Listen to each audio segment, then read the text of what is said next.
Jenderal Andika telah selesai menjalani fit and proper test sebagai calon Panglima TNI pada Sabtu siang. Usai uji kelayakan dan kepatutan, Komisi 1 DPR menyepakati nama Jenderal Andika Perkasa sebagai Panglima TNI. Kepala Staf Kepresidenan Muldoko menyatakan, kendati masa jabatan Jenderal Andika Perkasa kurang lebih hanya 1 tahun, namun ia yakin Jenderal Andika akan mampu bekerja secara maksimal. Kurang lebih ada 400 hari ya dalam bekerja. Pasti beliau sudah menyiapkan diri untuk menata seoptimal mungkin dengan mempersiapkan agenda yang akan dijalankan oleh yang bersangkutan. Karena apa? Karena bagi kita sebenarnya urusannya bukan masalah setahun, 2 tahun, 3 tahun, 4 tahun, bukan. Tetapi bagaimana seseorang itu diberikan mandat yang seperti itu bisa menggunakan waktu yang sebaik-baiknya agar day by day itu bermakna bagi organisasi. Jenderal Andika Perkasa lahir di Bandung 21 Desember 1964. Jenderal Andika merupakan lulusan Akademi Militer tahun 1987. Selain Akademi Militer, Jenderal Andika antara lain pernah mengenyam pendidikan militer di Norwich University Amerika Serikat dan menempuh pendidikan jurusan kebijakan dan administrasi publik di George Washington University. Sebelum menjabat sebagai Kepala Staf Angkatan Darat, Jenderal Andika Perkasa juga pernah menjabat sebagai Panglima Komando Cadangan Strategis Angkatan Darat atau Pangkostrat pada tahun 2018. Lalu, Pangdam 12 Tanjung Pura pada tahun 2016, Komandan Pas Pampres pada tahun 2014, dan Kepala Dinas Penerangan Angkatan Darat pada tahun 2013. Usai lulus uji fit and proper test di Komisi 1 DPR, diperkirakan Senin depan nama Jenderal TNI Andika Perkasa akan disahkan melalui rapat paripurna DPR untuk selanjutnya diserahkan kepada Presiden dan segera dilantik menjadi Panglima TNI yang baru.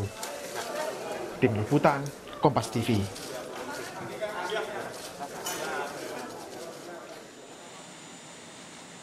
Munculnya nama Andika Perkasa sebagai calon tunggal Panglima TNI dikritisi oleh Direktur Eksekutif Amnesty International Indonesia Usman Hamid. Usman Hamid menyatakan Presiden Jokowi perlu mempertimbangkan ulang keputusan nama Jenderal Andika Perkasa sebagai Panglima TNI. Direktur Eksekutif Amnesty International Usman Hamid menyatakan 14 LSM menolak usulan nama calon Panglima TNI baru oleh Presiden. Menurut Usman, Presiden harusnya mengajukan nama Kasal Laksamana Yudo Margono sebagai calon Panglima TNI.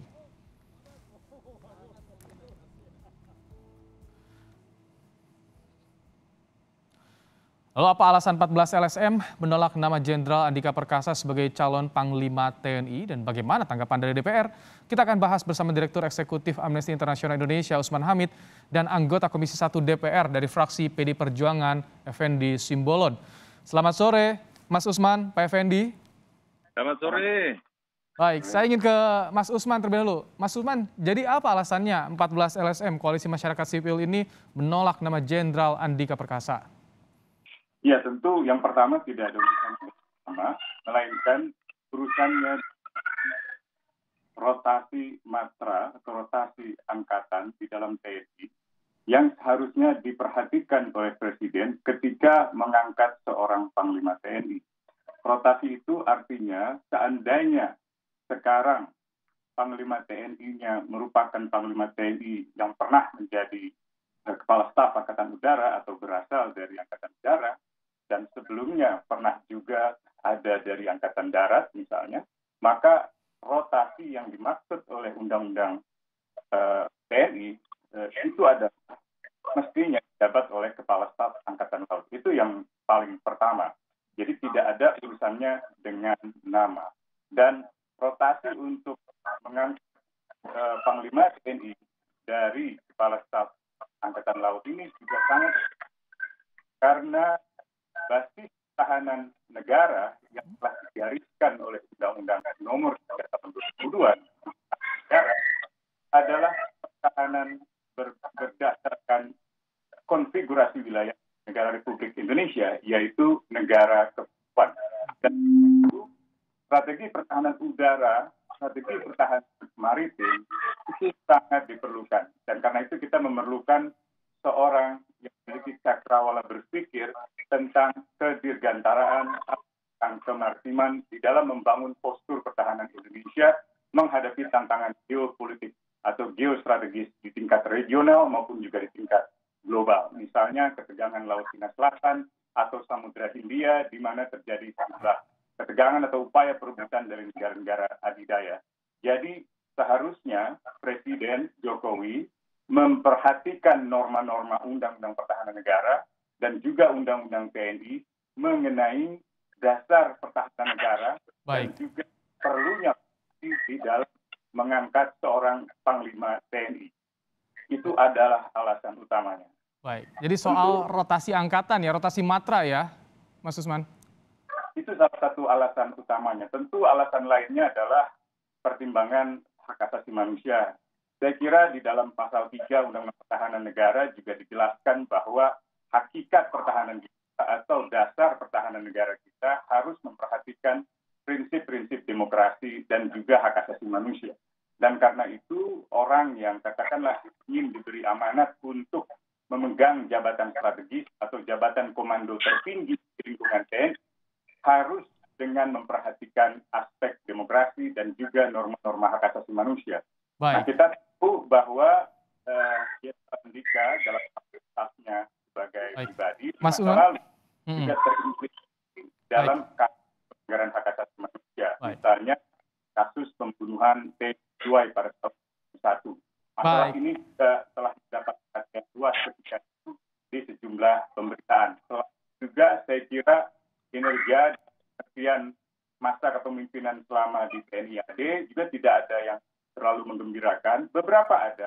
Kira misalnya penghapusan tes keperawanan untuk calon tentara perempuan itu layak untuk diapresiasi. Tetapi misalnya pelanggaran hak asasi manusia yang melibatkan anggota TNI AD itu baik, Mas Usman. Yang tuntas. Ini ada Pak Effendi yang tadi melakukan uji kepatutan dan kelayakan kepada Jenderal Andika. Kita akan tanyakan langsung, saya ingin bedah satu persatu. Tadi bicara soal rotasi matra, ini yang menjadi juga pertanyaan banyak publik. Pak Effendi, apa penjelasan Anda soal ini?